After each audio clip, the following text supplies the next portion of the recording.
مقام فرمانے لگے میں ظالم کی بیعت نہیں کر سکتا. کہنے لگے پھر حملے کے لیے تیار ہو جاؤ. پھر فرمانے لگے ایک رات کی مہلت دے دو, آج رات مہلت دے دو, میں کچھ وصیتیں وغیرہ کر لوں. وہ کہنے لگے ٹھیک ہے رات کی مہلت ہے, کل کو آئیں گے. تو رات کو اپنے ساتھیوں کو جمع کیا, چھوٹا سا لشکر 72 جان نثار 20 یا 21 کے قریب اہل بیت جس میں بچے بھی ہیں کچھ جو ہے اور عورتیں بھی ہیں, سب کو جمع فرمایا اور فرمانے لگے یہ مجھے شہید کرنا چاہتے ہیں, تم رات کے اندھیرے میں نکل جاؤ, تمہیں پناہ جہاں ملے تمہاری جان بچ جائے گی. وہ کوفہ والے نہیں تھے جو انہوں نے غداری کی, بے وفائی کی, وہ تو حجاز والے تھے جنہوں نے ہر حال میں وفا کی ہے. حضرت علی رضی اللہ تعالیٰ سے بے وفائی کی تو کوفہ والوں نے. حضرت امام حسن رضی اللہ تعالیٰ کو 3 مرتبہ زہر دیا, آخری مرتبہ بڑا سخت تھا جس سے شہید ہوئے. تو کوفہ والوں نے امام علی مقام حضرت حسین رضی اللہ تعالیٰ کو 18,000 خطوط بیچ کر بلایا. اب بے وفائی کی تو کوفہ والوں نے. حجاز والے کہنے لگے نہیں امام علی مقام, جب تک ہماری جان میں جان ہے آپ تک ان کا ہاتھ بھی نہیں پہنچ سکتا, پہلے ہم شہید ہوں گے بعد میں آپ تک پہنچیں گے. پھر امام علی مقام نے کیا فرمایا, 10 محرم کی رات ہے, جمعے کی رات ہے, جمعرات کا دن گزر چکا ہے. امام علی مقام فرمانے لگے اچھا پھر ایسے کرو, آج کی رات سونے کی نہیں, آج کی رات رب کو راضی کر لو, کل کو جب رب سے ملاقات ہو تو اللہ دیکھ کر خوش ہو جائے. 10 کی رات ساری رات عبادت میں, کوئی نفل میں, کوئی ذکر و عبادت میں, درود اور کلمہ پڑھنے میں اور کوئی دعا مانگنے میں ساری رات گزار دی. یہ زندگی بتا کر گئے لا الہ الا اللہ امتحان ہے, پڑھنے کے بعد امتحان کدھر کو جاتا ہے, اللہ کی طرف جاتا ہے یا لوگوں کی طرف جاتا ہے. اللہ کے سوا تو کوئی نہیں جو مشکلیں حل کر دے. آخر کار لوٹ کر لوگ اللہ ہی کی طرف آتے ہیں. جی اونتے اللہ ہی کرے سی نہیں, پہلے بھی اللہ کرتے ہیں بعد میں بھی اللہ. محمد الرسول اللہ صلی اللہ علیہ وسلم پڑھ لیا, امتحان ہے کدھر کو جاتا ہے. میرے محبوب نبی کی غلامی اپناتا ہے یا لوگوں کی دیکھا دیکھی زندگی اپناتا ہے. آج کل ہم سارے مسلمان بھی سوشل میڈیا الیکٹرانک میڈیا پہ جو ہمیں بتائے وہی کرتے ہیں. ہم نبی کی زندگی نہیں پڑھتے, ہم نبی کی سیرت نہیں پڑھتے, اہل بیت کی سیرت نہیں پڑھتے. ارطغرل ڈرامے کا شروع سے لے کر آخر تک ساری قسطیں سنا دے گا.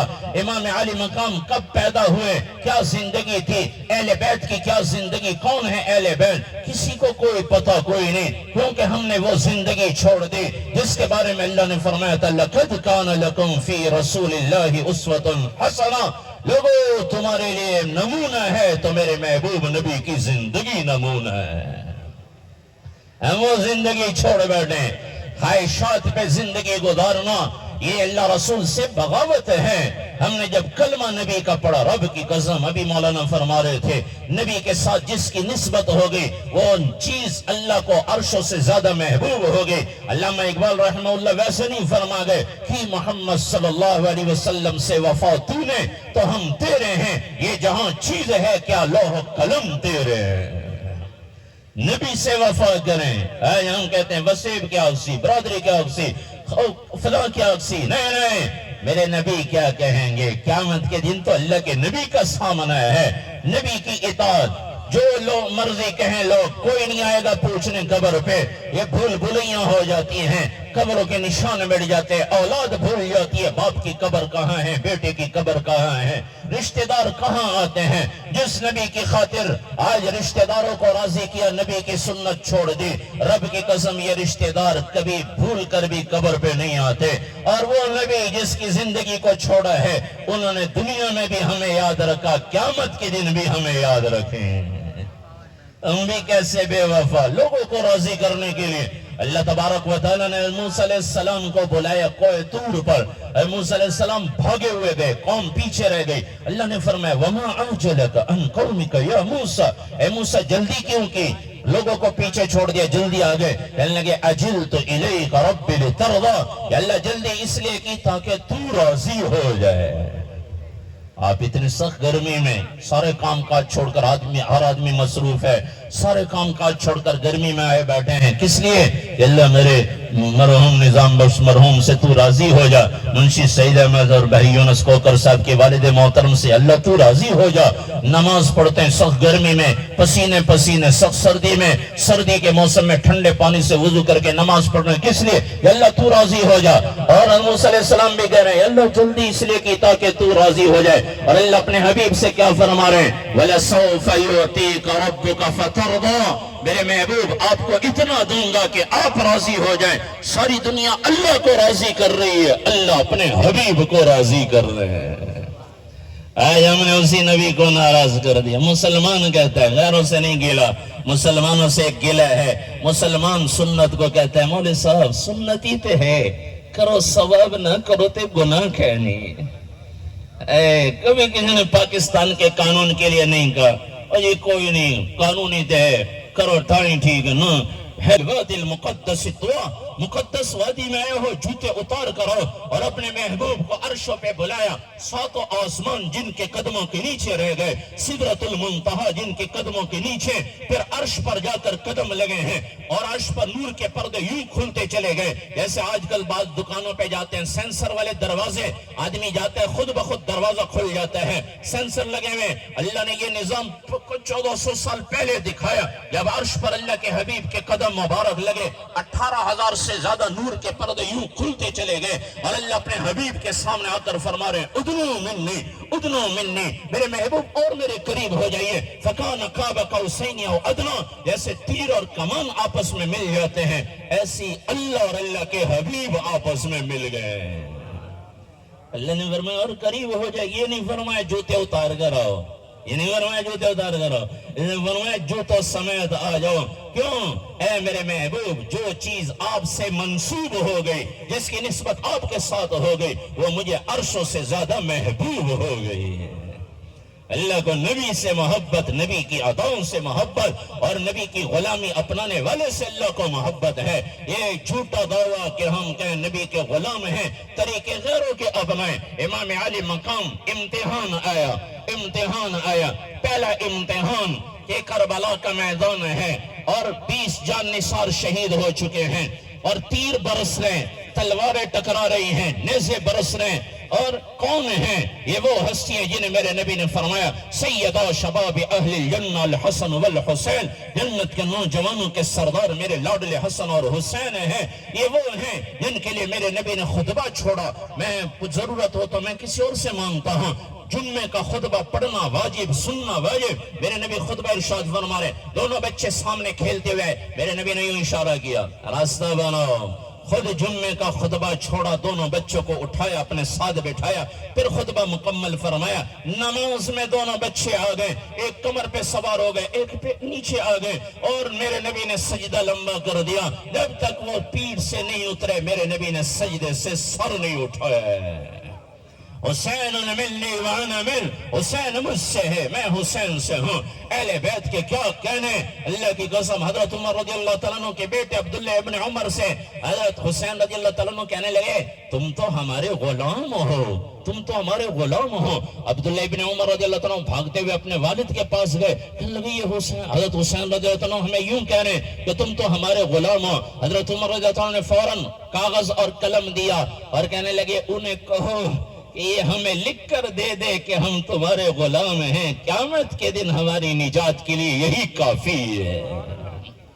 صحابہ کو اہل بیت سے محبت۔ حضرت حسین رضی اللہ عنہ کو حضرت عمر رضی اللہ عنہ فرماتے تھے حسین ہمارے پاس آیا کرو، تمہارے آنے سے برکتیں آتی ہیں۔ ایک مرتبہ آئے تو ان کے بیٹے دروازے پر بیٹھے ہوئے، ان سے پوچھا کیا بات ہے، یہاں بیٹھے ہو؟ انہوں نے کہا اندر آنے کی اجازت نہیں ہے۔ حضرت حسین رضی اللہ عنہ بھی یہ سمجھ گئے کہ ان کے بیٹے کو اجازت نہیں تو مجھے بھی نہیں، واپس چلے گئے۔ جب بعد میں حضرت عمر رضی اللہ عنہ سے ملاقات ہوئے، کہنے لگے حسین بیٹا آتے نہیں ہمارے پاس، میں آیا تھا آپ کے بیٹے باہر بیٹھے تھے، اجازت نہیں ملے۔ حضرت عمر رضی اللہ عنہ فوراً کہنے لگے حسین تمہیں ہمارے پاس آنے کے لیے اجازت کی ضرورت نہیں، عبداللہ ابن عمر کو ضروری ہے کہ اجازت لے کر آئے، لیکن نبی کے نواسے کے لیے کوئی اجازت کی ضرورت نہیں، بغیر اجازت کے آیا کرو۔ بچپنے میں ابھی چھوٹی عمر تھی، 10-11 سال، اور ان کے لیے بڑوں کا وظیفہ مقرر کیا بیت المال سے، اور ان کے خدمت میں تحفے تحائف بھیجتے تھے۔ حضرت ابوبکر صدیق رضی اللہ عنہ نے کئی مرتبہ قیمتی چادریں ان کی خدمت میں بھیجی، یہ ہماری طرف سے ہدیہ ہے۔ اہل بیت کے ساتھ صحابہ کی محبت، حضرت عثمان غنی رضی اللہ عنہ کو جب باغیوں نے گھیرا تو پہرا دینے والے حضرت حسن اور حسین رضی اللہ عنہ تھے۔ وہ زندگی پڑے اہل بیت کی، صحابہ کی آپس میں محبت، یہ باطل نے ہمیں لہو کر دیا۔ جیسے مولانا فرما رہے تھے، اللہ کے نبی نے فرمایا سب کی رشتہ داری ختم، میری رشتہ داری قیامت کے دن بھی کام آئے گی۔ حضرت عمر رضی اللہ عنہ کا جب نکاح حضرت فاطمہ الزہرا رضی اللہ عنہ کی بیٹی، حضرت علی رضی اللہ عنہ کی بیٹی، حضرت حسن حسین رضی اللہ عنہ کی ہمشیرہ محترمہ حضرت ام کلثوم رضی اللہ عنہ سے نکاح ہوا، آپ باہر آئے، لوگوں کو کہنے لگے لوگوں مجھے مبارکباد دو، آج میرا نکاح نبی کی بیٹی سے ہوا ہے، اور میرے نبی نے فرمایا قیامت کے دن سب رشتہ داری ختم ہو جائے گی، میری رشتہ داری باقی رہے۔ پڑے زندگی امام علی مقام اور یکم محرم سن 24 ہجری خلیفہ دوم امیر المومنین حضرت عمر رضی اللہ عنہ کی شہادت، یہ بھی شہید ہو رہے ہیں، وہ بھی شہید ہو رہے ہیں، یہ بھی نبی کے یہ رشتہ دار ہیں کہ بیٹی نبی کے نکاح میں ہے، اور حضرت حسین رضی اللہ عنہ کی ہمشیرہ ان کے نکاح میں ہے، اور وہ تو ہیں ہی اہل بیت میں سے، وہ تو ہیں ہی نبی کے خاندان میں سے۔ امام علی مقام 10 محرم کو اعلان فرما رہے ہیں، شمر سامنے کھڑا ہے، اور آپ فرما رہے ہیں تمہیں پتہ ہے کہ تم میں سب سے عالی نسب میں ہوں، عالی نسب، ان کے خاندان کے بارے میں اللہ گواہی دے رہے۔ مجھے اور آپ کو تو پتہ نہیں، 10 نسلوں کا ہم نہیں جانتے، بعضوں کو تو پردادا کا نام بھی نہیں آتا، مجھے خود نہیں پتا پردادا کہ میرے کیا نام، دادا کا نام مجھے آتا ہے، والد کا نام، دادا کو میں نے نہیں دیکھا نام آتا ہے، پردادا کا نہیں پتا، پیچھے کی نسلوں کا پتہ نہیں مسلمان ہے کہ نہیں۔ اور نبی کا خاندان اللہ قرآن میں اعلان فرما رہے انما یرید اللہ لیذہب عنکم الرجس اہل البیت ویطہرکم تطہیرا۔ میرے محبوب میں نے آپ کو، آپ کے گھرانے کو، خاندان کو، اہل بیت کو بن مانگے بت پرستی اور تمام گندگیوں سے پاک کر دیا۔ عالی نسب امام علی مقام کا کون ہے؟ حضرت حسین رضی اللہ تعالیٰ عنہ بن حضرت فاطمہ الزہرا رضی اللہ تعالیٰ عنہ بنت حضرت محمد صلی اللہ علیہ وسلم بن عبداللہ بن عبد المطلب بن ہاشم بن عبد مناف بن قصی بن کلاب بن مرہ بن کعب بن لوئی بن غالب بن فہر بن مالک بن نظر بن کنانہ بن خزیمہ بن مدرکہ بن الیاس بن مزر بن نظار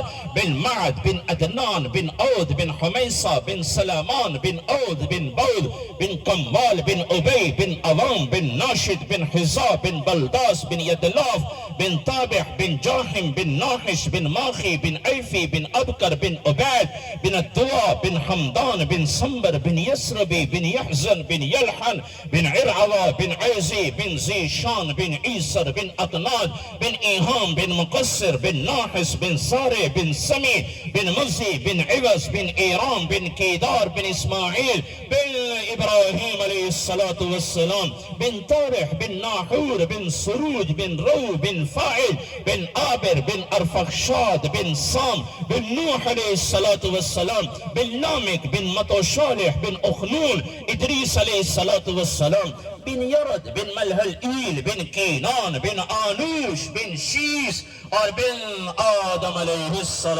السلام۔ علی مقام ہے۔ کربلا کا واقعہ تو بڑا دردناک ہے، یہاں روڈ پہ ایکسیڈنٹ ہوتا ہے، لوگوں کی طبیعت خراب ہو جاتی ہے، کھانا کھانے کو دل نہیں کرتا، بعضوں کو ہم نے دیکھا بے ہوش ہو کے گر جاتے ہیں، اوروں کو دیکھا زخمی حالت میں۔ امام علی مقام کا کربلا کا واقعہ تو ایسا دردناک ہے، جس دن بیت المقدس کے پتھروں کو اٹھایا گیا، اس زمانے میں صفیں نہیں ہوتی تھی، پتھر بچھائے جاتے تھے، چھوٹی چھوٹی کنکریاں صف کو سیدھا رکھنے کے لیے۔ بیت المقدس کی جس کنکری کو اس دن اٹھایا گیا اس کے نیچے سے خون نکلا ہے، ایسا دردناک واقعہ، لیکن اس میں پیغام ہے۔ میرے اور آپ کے نبی 2 وصیتیں فرما گئے تھے، آخر جب اللہ کے پاس جانے لگے میرے نبی نے فرمایا الصلاۃ، میرے امت نماز نہ چھوڑنا۔ خلیفہ دوم یکم محرم کو شہادت، نماز کی حالت میں خنجر مارا گیا، پیچھے سے وار ہوا، بہادروں پر پیچھے سے ہی وار ہوتے ہیں، سامنے کوئی مقابلہ نہیں کر سکتا۔ نماز کی حالت میں نبی کے مصلی پر، نبی کی مسجد میں مارنے والا مجوسی کافر ہے۔ پھر نبی کا پڑوس ملا، پہلو ملا۔ حضرت عبداللہ ابن عباس رضی اللہ عنہ فرماتے ہیں دفن کے وقت میں نے دیکھا کسی نے میرے کندھے پہ ہاتھ رکھا، میں نے پیچھے مڑ کر دیکھا حضرت علی رضی اللہ تعالیٰ عنہ کھڑے ہیں، ان کی آنکھوں میں آنسو ہیں، اور وہ فرمانے لگے عمر مجھے پتا تھا یہاں نبی کے پہلو میں تو ہی آئے گا، تیرے سوا کوئی نہیں آ سکتا۔ جو میں نے اللہ کے نبی کی زبان سے کئی مرتبہ سنا۔ اور ادھر امام علی مقام ہیں، کربلا میں کھڑے ہیں، زور کی نماز کا وقت ہوا، 20 جان نثار شہید ہیں، گمسان کی لڑائی ہے۔ مروہم ان یکفوا عن القتال حتی نصلی، ان کو کہو جنگ روک دو، نماز پڑھنی ہے۔ شمر بدبخت کہنے لگا جنگ نہیں رکے گی۔ امام علی مقام نے یہ نہیں فرمایا جیسے آج لوگ کہہ دیتے ہیں مولوی صاحب دین جتنی سختی گئے نہیں، نماز پہ جاتے ہوئے کسی کو کہیں اور نماز دا ٹائم تھی گیا، نماز تے پڑھ گئے نو والا کام کر گئے، اور مولوی صاحب دین سختی کہہ نہیں، اللہ غفور رحیم ہے پہ بش کے سی۔ یہ کون کہہ رہے ہیں؟ مسلمان حسین کا ماننے والا یہ نہیں کہتا۔ حسین کہنے لگا تو حسین میں دیتا ہوں، کہنے لگے جنگ نہیں رکتی تو نہ رکے، آدھے دشمنوں کا مقابلہ کرو، آدھے پیچھے ہٹ کر نماز ادا کرو۔ یہ امتحان ہے نماز کے وقت میں کون شمر کا ماننے والا۔ ویسے تو سارے نعرے لگا دیں گے شمر مرد آباد، یزید مرد آباد، نماز کے وقت پتہ چلے گا کون حسینی ہے، کون شمر کا ساتھی ہے۔ نماز کے وقت پتہ چلے گا۔ حسین کا ماننے والا کہے گا نہیں ہر حال میں نماز ادا کی جائے گی، اور جو نماز نہیں پڑھتا وہ میں کہا کرتا ہوں وہ تو شمر کا ساتھی ہے۔ زبان سے نہیں عمل سے پتہ چلے گا۔ امام علی مقام آدھے دشمنوں کا مقابلہ کر رہے ہیں، آدھے پیچھے ہٹ کر نماز ادا کر رہے ہیں، پیغام دے کر جا رہے ہیں۔ کربلا کا بڑا پیغام ہے، پیغام دیا جو ہر حال میں نماز پڑھتا ہے وہ حسینی ہے، جو نماز نہیں پڑھتا وہ حسینی نہیں ہو سکتا۔ واقعہ تو بڑا دردناک بھی ہے، لمبا بھی ہے، وقت کوئی نہیں، گرمی ہے، آپ بڑی دیر سے بیٹھے ہوئے، میں بات ختم کرنے لگا ہوں، لیکن میرے نبی کی یہ وصیت دہرا کر کربلا کا سبق سنا کر یہاں آج سے کم از کم یہ مجمع تو وعدہ کرو انشاءاللہ آج کے بعد سچے حسینی بن کر دکھائیں گے، کسی حال میں بھی نماز نہیں چھوڑیں گے، کر دیں وعدہ انشاءاللہ، ہر حال میں نماز ادا کریں گے۔ یہ کربلا کا سبق ہے، میں تو درمیان میں سبق سنانے آیا ہوں طالب علم کی حیثیت سے۔ اصل واقعہ تو وہ پیغام دے کر گئے خون میں نہا کر۔ دوسرا پیغام دیا میرے نبی نے فرمایا اور الصلاۃ وما ملکت ایمانکم، حقوق العباد کی طرف اشارہ، کسی کا حق نہ کھاؤ، سب کے حقوق ادا کرو۔ حضرت عمر رضی اللہ تعالیٰ عنہ مناسبتیں ہیں، امام علی مقام اور حضرت عمر رضی اللہ تعالیٰ عنہ دونوں شہید، دونوں نے نماز بھی ادا کی اور حق بھی ادا کیا۔ حضرت عمر رضی اللہ عنہ بیٹھے ہوئے خلافت کے کام کے لیے صبح سے بیٹھتے تھے شام تک، پھر شام کو اپنے کام میں لگ جاتے تھے۔ ایک آدمی آیا، امیر المومنین فلاں آدمی حق نہیں دیتا، مجھے حق دلوائیے۔ حضرت عمر رضی اللہ عنہ کو غصہ آیا، درہ مارا، کہنے لگے جب میں بیٹھتا ہوں تو آتے نہیں، اب آ گئے ہوں۔ وہ آدمی درہ کھا کے چلا گیا۔ حضرت عمر رضی اللہ عنہ خود اپنے آپ سے کہنے لگے عمر قیامت کے دن اللہ نے پوچھ لیا کیوں مارا تھا تو کیا جواب دو گے؟ خلیفہ ہیں، وزیر اعظم، 22 لاکھ مربع میل کے وزیر اعظم، خود گئے ڈھونڈنے، آدمی کو ڈھونڈنے، اپنے خادم کو کہا جاؤ اس آدمی کو ڈھونڈو، اسے ڈھونڈ کر لائے۔ 22 لاکھ مربع میل کے وزیر اعظم کیا کر رہے ہیں؟ ان کے ہاتھ میں وہی درہ دیا اور ان کے سامنے پیٹ کر کے کہنے لگے لو مجھے بھی مار لو تاکہ بدلہ ہو جائے۔ عمر قیامت کے دن بدلہ نہیں دے سکتا۔ جہاں ایسا انصاف کہ بادشاہ خود اپنے آپ کو پیش کر رہا ہے، مجھ سے یہ زیادتی ہو گئی غصے میں، اگر وہ کہنے لگے میں تو بدلہ نہیں لیتا، میں نے آپ کو معاف کر دیا۔ اے آخرت کا جنہیں یقین ہو، امام علی مقام کھڑے ہیں، ایک بول پر اولاد بچ سکتی تھی، جان بچ سکتی تھی۔ کربلا میں اہل بیت میں سے جو شہید ہوئے ہیں، 5 حضرت حسین رضی اللہ عنہ کے بھائی شہید ہوئے، 3 مسلم بن عقیل کے بھائی شہید ہوئے، یہ بھی اہل بیت میں سے 2 مسلم بن عقیل کے بیٹے شہید ہوئے، ان کے نام آدھے ہیں، ابھی وقت کوئی نہیں، صرف میں تعداد بتاتا چلوں۔ اہل بیت کا خون رب کی قسم ہمارا عقیدہ ہے، ساری دنیا کے انسان مل کر بھی اہل بیت کے ایک قطرے خون کی قیمت ادا نہیں کر سکتے۔ ایک بول پر ہاں میں ظالم کی بیعت کرتا ہوں۔ یہ پیغام ہے آج کے لوگوں کے لیے جو ظالم کے زندہ باد کے نعرے لگاتے ہیں، یہ پیغام ہے۔ رات کو خطاب فرما رہے امام علی مقام جو میرے آپ کے لیے سبق ہے، اپنے ساتھیوں سے کہنے لگے لوگوں میرے نبی نے فرمایا، میرے نانا نے فرمایا ہے، جس نے کسی ظالم کی بیعت کی، اس زمانے میں ہاتھ پہ ہاتھ رکھ کے بیعت کی جاتی تھی، آج کے زمانے میں ووٹ دیا جاتا ہے، جس نے کسی ظالم کی بیعت کی، ووٹ دیا، ایسا ظالم جو ناجائز کو جائز قرار دے، جائز کو ناجائز، حلال کو حرام، حرام کو حلال قرار دے، ایسے ظالم کی جس نے دنیا میں بیعت کی، میرے نانا نے فرمایا قیامت کے دن جہنم میں وہ آدمی بھی اسی ظالم کے ساتھ ہوگا۔ میں ظالم کی بیعت نہیں کر سکتا۔ بھائی قربان، بھتیجے قربان، حضرت حسن کے بیٹے قربان ہوں گے، اور پھر چچا زاد بھائی کے بیٹے مسلم بن عقیل کے بھائی شہید ہو گئے، مسلم بن عقیل کے بیٹے شہید ہو گئے، اور پھر اپنے بھانجے حضرت زینب رضی اللہ تعالیٰ کے بیٹے عبداللہ ابن عمر رضی اللہ تعالیٰ کے بیٹے اہل بیت میں سے وہ شہید ہو گئے، خود اپنا غلام شہید ہوا، حضرت علی رضی اللہ تعالیٰ کے آزاد کردہ غلام، یہ اہل بیت میں سے 72 تو جان نثار تھے، باقی یہ اہل بیت میں سے جو شہید ہو گئے، پھر اپنا بیٹا آگے بڑا تلوار لے کر اور کہنے لگے انا علی ابن حسین ابن علی نحن رب الکعبہ اولا بالنبی، میں علی ابن حسین ابن علی ہوں اور رب کعبہ کی قسم ہم ہی نبی کے زیادہ قریب ہیں۔ اتنے دیر میں ایک بدبخت نے نیزہ مارا ہے، یا بعض جگہ آتا ہے تیر، اور وہ گرے ہیں اور امام علی مقام کے سامنے شہید ہو رہے، اور امام علی مقام صرف اتنا حوصلہ دے رہے ہیں، بیٹا صبر صبر، ان لوگوں کا کیا بنے گا جنہوں نے نبی کی خاندان پر ہاتھ اٹھایا ہے، اللہ ہی ان سے بدلہ لے گا۔ پھر یہ بھی قربان ہو گئے، یہ بھی شہید ہو گئے۔ ایک اور بیٹے ہیں حضرت جعفر جو بچپنی میں انتقال کر گئے تھے، دوسرے یہ بڑے بیٹے علی ابن حسین ابن علی، تیسرے بیٹے علی ابن حسین ابن علی علی اصغر، جن کا لقب زین العابدین ہے، امام زین العابدین نام سے بعد میں مشہور ہوئے، یہ بچ گئے تھے، خیمے میں تھے، بیمار تھے، چھوٹے بچے بھی تھے۔ ایک اور بیٹا جب کوئی نہیں رہا، عبداللہ بیٹا ہے، دودھ پیتا، امام علی مقام نے اس سے اٹھایا ہے، پیار کرنے لگے، الوداعی پیار تھا۔ کبھی ملتان کے ایئرپورٹ پہ یہ منظر نظر آتے ہیں، بیر ملک لوگ جا رہے ہیں اور اپنے بچوں کو پیار کر رہے ہیں کمائی کے لیے، لیکن روتے ہوئے جا رہے ہیں۔ میں نے دیکھا ہے خود، ان کی بیویاں بھی رو رہی ہیں، بچے بھی رو رہے ہیں، حالانکہ خود بھیج رہے ہیں کمانے کے لیے۔ امام علی مقام کو تو پتہ تھا اب سے شہادت ملنے والی ہے، نبی کی خواب میں زیارت ہوئی ہے، شہادت کی خوشخبری سنائی تھی، پہلے سے ہی اللہ کے نبی نے کئی موقع پر فرمایا، وقت کوئی نہیں کہ انہیں بیان کیا جائے۔ امام علی مقام کس انداز میں پیار کر رہے ہوں گے، اتنی دیر میں ایک بدبخت ابن موقد النار نے تیر مارا۔ اے اللہ، تیر کا رخ موڑ سکتے تھے، لیکن ایک امتحان باقی تھا، وہ چھوٹا بیٹا جس سے پیار کر رہے اس کے گلے کے آر پار ہو گیا۔